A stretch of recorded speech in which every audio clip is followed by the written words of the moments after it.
नमस्कार दोस्तों, स्वागत है आप सभी का आपके अपने YouTube channel GK search engine पर। तो दोस्तों, आज के इस वीडियो में हम बात करेंगे राजस्थान नगर पालिका अधिनियम 2009 से संबंधित 10 महत्वपूर्ण क्वेश्चन की। तो पूरा वीडियो बहुत ध्यान से देखना। वीडियो की जो PDF फाइल है वो आप वीडियो के डिस्क्रिप्शन बॉक्स से डाउनलोड कर सकते हैं। तो चलिए स्टार्ट करते हैं। कल के वीडियो में मैंने आपसे क्वेश्चन पूछा था, जो था राजस्थान नगर पालिका अधिनियम 2009 के प्रावधानों के अनुसार निदेशक, उप निदेशक और सहायक निदेशक की नियुक्ति निम्नलिखित में से किसके द्वारा की जाती है। तो इसकी नियुक्ति की जाती है इसमें राज्य सरकार के द्वारा, यानी कि सी ऑप्शन इसका बिल्कुल सही था। जिन दोस्तों ने सी ऑप्शन कमेंट बॉक्स में सही जवाब दिया था उनको हार्दिक शुभकामनाएं। राजस्थान नगर पालिका अधिनियम 2009 की धारा 309, जी हाँ, धारा 309 के अनुसार राज्य सरकार किसी अधिकारी को निदेशक स्थानीय निकाय के रूप में चाहे किसी भी पदनाम से हो नियुक्त कर सकेगी, जो ऐसे कृत्यों का पालन और इसी शक्तियों का प्रयोग करेगा जो उसे इस अधिनियम द्वारा तदधीन बनाए गए नियमों के अधीन प्रत्यायोजित की जाए। तो निदेशक, उप निदेशक और सहायक निदेशक की नियुक्ति है वो राज्य सरकार के द्वारा इसमें की जाएगी। तो चलिए स्टार्ट करते हैं। पहला क्वेश्चन है, राजस्थान नगर पालिका सामान्य क्रय और अनुबंध नियम 1974 के अनुसार निविदा प्राप्त करने की प्रक्रिया के अनुसार सीमित निविदा कितने अनुमानित मूल्य तक अंगीकृत की जा सकेगी। तो सीमित निविदा की अगर बात की जाए तो 10,000 रुपये तक ये अंगीकृत की जा सकेगी, यानी कि ए ऑप्शन इसका बिल्कुल सही है। और ये दिया गया है राजस्थान नगर पालिका सामान्य क्रय और अनुबंध नियम 1974 के नियम 6 के अंतर्गत। आइए जानते हैं इंपॉर्टेंट फैक्ट्स। तो राजस्थान नगर पालिका सामान्य क्रय और अनुबंध नियम 1974 के नियम 6 के अनुसार सीमित निविदा प्रणाली ऐसे समस्त आदेशों के मामलों में जिनका अनुमानित मूल्य 10,000 रुपये से कम हो अंगीकृत की जा सकेगी। नेक्स्ट क्वेश्चन है, राजस्थान नगर पालिका सामान्य क्रय और अनुबंध नियम 1974 के प्रावधानों के अनुसार क्रय अधिकारी शब्द से तात्पर्य है। तो क्रय अधिकारी शब्द से जिसमें कार्यपालक के रूप में तात्पर्य है, यानी कि बी ऑप्शन इसका बिल्कुल सही है। आइए जानते हैं इंपॉर्टेंट फैक्ट्स। तो राजस्थान नगर पालिका सामान्य क्रय और अनुबंध नियम 1974 के नियम 2 के अंतर्गत जिसमें क्रय अधिकारी या मांगकर्ता अधिकारी से कार्यपालक के रूप में अभिप्रेत है। नेक्स्ट क्वेश्चन है, वित्त समिति या गंदी बस्ती सुधार समिति नगरपालिका के गठन के कितने दिनों के भीतर गठित की जाएगी। तो ऐसी समिति का गठन है वो 90 दिनों के भीतर किया जाएगा, यानी कि डी ऑप्शन इसका बिल्कुल सही है। और ये दिया गया है राजस्थान नगरपालिका अधिनियम 2009 की धारा 55 के अनुसार। आइए जानते हैं इंपॉर्टेंट फैक्ट्स। तो राजस्थान नगरपालिका अधिनियम 2009 की धारा 55 के अनुसार वित्त समिति या गंदी बस्ती सुधार समिति जो नगरपालिका के गठन के 90 दिवस के भीतर, ध्यान रखना 90 दिनों के भीतर नगरपालिका द्वारा गठित की जाएगी, ऐसी समितियों का गठन किया जाएगा। अगर इसमें विफल रहती है तो राज्य सरकार इन समितियों को गठित कर सकेगी। नेक्स्ट है, राजस्थान नगरपालिका सामान्य क्रय और अनुबंध नियम 1974 के अनुसार यदि निविदा का अनुमानित मूल्य 1 करोड़ रुपये से अधिक का हो तो निविदा प्रारूप का प्रभार कितना होगा। 1 करोड़ रुपये से अधिक का मूल्य है तो इसमें निविदा प्रारूप का जो प्रभार है इसमें 500 रुपये रहेगा, यानी कि डी ऑप्शन इसका बिल्कुल सही है। आइए जानते हैं इंपॉर्टेंट फैक्ट्स। तो राजस्थान नगरपालिका सामान्य क्रय और अनुबंध नियम 1974 के नियम 6 के अनुसार, ध्यान रखना नियम 9 के अनुसार, जी हाँ, नियम 9 के अनुसार विज्ञापित मांगों के प्रति निविदा प्रारूपों के प्रभार जिसमें निम्नलिखित स्केल के अनुसार होंगे, जिसमें निविदा का जो अनुमानित मूल्य है और निविदा प्रारूप का प्रभार इसमें दिया गया है। जैसे निविदा का अनुमानित मूल्य 10,000 रुपये तक है तो इसमें निविदा प्रारूप का प्रभार है वो 20 रुपये में होगा। 10,000 रुपये से अधिक परंतु 1 लाख रुपये तक है तो इसमें 50 रुपये। 1 लाख रुपये से अधिक परंतु 5 लाख रुपये तक है तो इसमें 100 रुपये होगा। और 5 लाख रुपये से अधिक परंतु 1 करोड़ रुपये तक है तो निविदा प्रारूप का जो प्रभार है वो रुपयों में 200 रुपये तक होगा। और 1 करोड़ रुपये से अधिक होगा तो इसमें 500 रुपये तक निविदा प्रारूप का प्रभार इसमें रहेगा।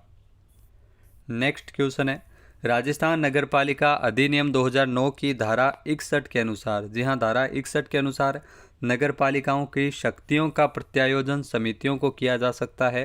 और ये प्रत्यायोजन इस अधिनियम की किन किन धाराओं के तहत प्रदत्त शक्तियों से किया जाएगा। तो ये धारा 55, 157 और 158 के तहत प्रदत्त शक्तियों से किया जाएगा, यानी कि ए ऑप्शन इसका बिल्कुल सही है।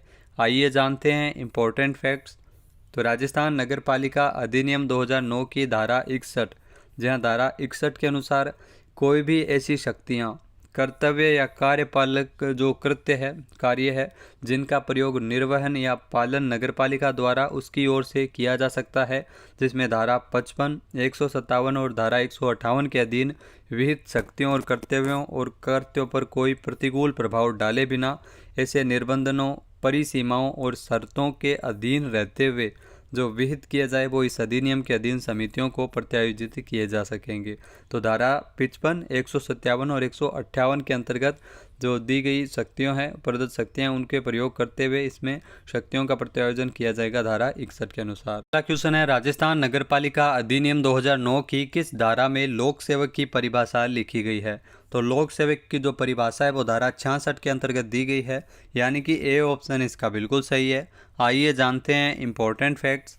तो राजस्थान नगरपालिका अधिनियम 2009 की धारा 66 के अनुसार नगरपालिका का प्रत्येक सदस्य, अधिकारी या सेवक या नगरपालिका का कर्मचारी तथा किसी नगरपालिका कर के उद्ग्रहण का प्रत्येक पट्टेदार और ऐसे किसी भी पट्टेदार का प्रत्येक सेवक या अन्य कर्मचारी जो भारतीय दंड संहिता 1860 उसकी धारा 21 के अंतर्गत लोक सेवक समझा जाएगा। तो ये ध्यान रखना, भारतीय दंड संहिता 1860 की धारा 21 के अंतर्गत इसमें लोक सेवक समझा जाएगा। तो ये आपसे ज़रूर पूछा जा सकता है, ये धारा आप ज़रूर ध्यान रखना, भारतीय दंड संहिता 1860 की धारा 21। नेक्स्ट क्वेश्चन है, राजस्थान नगरपालिका अधिनियम 2009 के अंतर्गत जनसंख्या की परिभाषा के अनुसार स्थानीय क्षेत्र के संदर्भ में जनसंख्या का निर्धारण किस पर किया जाता है? तो जनसंख्या का जो निर्धारण किया जाता है वो अंतिम पूर्ववर्ती जनगणना के अनुसार किया जाता है, यानी कि सी ऑप्शन इसका बिल्कुल सही है। आइए जानते हैं इम्पोर्टेंट फैक्ट्स। तो राजस्थान नगरपालिका अधिनियम 2009 में परिभाषित जनसंख्या से जब वह किसी भी स्थानीय क्षेत्र के प्रति निर्देश से प्रयुक्त की जाए, ऐसे स्थानीय क्षेत्र की वह जनसंख्या विपरीत है जो उस अंतिम पूर्ववर्ती जनगणना में अभी निश्चित की गई है और जिसके सुसंगत आंकड़े प्रकाशित कर दिए गए हैं। नेक्स्ट क्वेश्चन है, किसी भी नगरपालिका क्षेत्र में आग लगने पर किसी भी मार्ग को जिसके पास आग जल रही हो उसको बंद करने का आदेश निम्नलिखित में से किसके द्वारा दिया जा सकता है? तो ऐसा आदेश है वो मुख्य नगरपालिका अधिकारी के द्वारा भी दिया जा सकता है, नगरपालिका के किसी सदस्य के द्वारा भी दिया जा सकता है और नगरपालिका के किसी अधिकारी के द्वारा भी दिया जा सकता है, यानी कि डी ऑप्शन इसका बिल्कुल सही है, उपरोक्त सभी। आइए जानते हैं इम्पोर्टेंट फैक्ट्स। तो राजस्थान नगरपालिका अधिनियम 2009 की धारा 257, जहाँ धारा 257 के अनुसार किसी नगरपालिक क्षेत्र में आग लगने के टाइम पर कोई भी मजिस्ट्रेट, नगरपालिका का कोई भी सदस्य, नगरपालिका का कोई भी अन्य अधिकारी, मुख्य नगरपालिका अधिकारी, अग्निशमन दल के कार्यवाही के संचालन का निर्देशन करने वाला कोई सदस्य अथवा कांस्टेबल की ऊपर की रैंक का कोई भी पुलिस अधिकारी किसी मार्ग या रास्ते को जिसके पास या उसमें आग जल रही हो तो उसको बंद कर सकेगा, उसके आदेश है वो इसमें जारी कर सकेगा। नेक्स्ट है, नगरपालिका के गठन के लिए निर्वाचन आयोजित करवाए जाएंगे। तो नगरपालिका के गठन के लिए निर्वाचन है और नगरपालिका के विघटन की तारीख से 6 माह की अवधि की समाप्ति से पूर्व भी करवाए जाएंगे और 5 वर्ष की जो अवधि की समाप्ति से पूर्व भी ये करवाए जाएंगे, यानी कि सी ऑप्शन बिल्कुल सही है, ए और बी दोनों। आइए जानते हैं इम्पोर्टेंट फैक्ट्स। तो राजस्थान नगरपालिका अधिनियम 2009 की धारा 11 के अनुसार, जहाँ धारा 11 के अनुसार किसी नगरपालिका का गठन करने के लिए जो निर्वाचन है वो इस अधिनियम की धारा 7 में विनिर्दिष्ट इसकी अवधि, जो पदावधि है, जो इसमें 5 वर्ष की समाप्ति से पूर्व करवाए जाएंगे। इसके अलावा नगरपालिका का जब विघटन होता है तो उस तारीख से 6 माह की अवधि की समाप्ति से पूर्व इसमें करवाए जा सकते हैं नगरपालिका के गठन के लिए निर्वाचन, परंतु जहां शेष अवधि जिसके लिए कोई विघटित नगरपालिका बनी रहती है 6 माह से कम है, वहां ऐसी अवधि के लिए नगरपालिका का गठन करने के लिए इसमें इस खंड के अधीन कोई निर्वाचन करवाना आवश्यक नहीं है। तो 6 माह की अवधि है वो होनी चाहिए, 6 माह की अवधि की समाप्ति से पूर्व ही इसमें करवाया जा सकता है। नेक्स्ट है, निर्वाचक नामावली में मिथ्या घोषणा के लिए कितने जुर्माने का प्रावधान किया गया है। तो निर्वाचक नामावली में अगर कोई गलत घोषणा यानी मिथ्या झूठी घोषणा करता है तो इसमें जो जुर्माना है वो 2000 से लेकर 5000 रुपये तक के जुर्माने का प्रावधान किया गया है। यानी कि बी ऑप्शन इसका बिल्कुल सही है। और ये दिया गया है राजस्थान नगरपालिका अधिनियम 2009 की धारा 15 के अनुसार।